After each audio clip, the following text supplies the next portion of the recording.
পুজোর ছুটিতে বেরিয়ে পড়েছি সপরিবারে মেঘালয়ের উদ্দেশ্যে।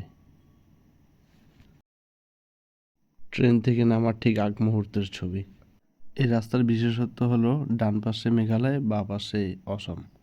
কিছুটা দূর এগিয়েই আমরা অসমের বর্ডার ক্রস করে মেঘালয়ে ঢুকে যাব। কি সুন্দর না? ডান পাশে মেঘালয়, বাঁ পাশে অসম, ডিভাইডেডটাই বর্ডার।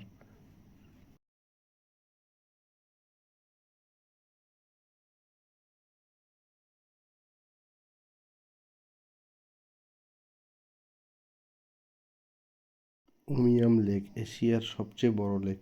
শিলংয়ে ঢোকার আগ মুহূর্তে উমিয়াম লেক দেখে সব ক্লান্তি ঝেড়ে ফেলে হোটেলে পৌঁছে গেলাম। ততক্ষণে আপনারা শিলং শহরের ব্যস্ততা দেখুন, আমরা পরের দিনের প্ল্যানিং করি।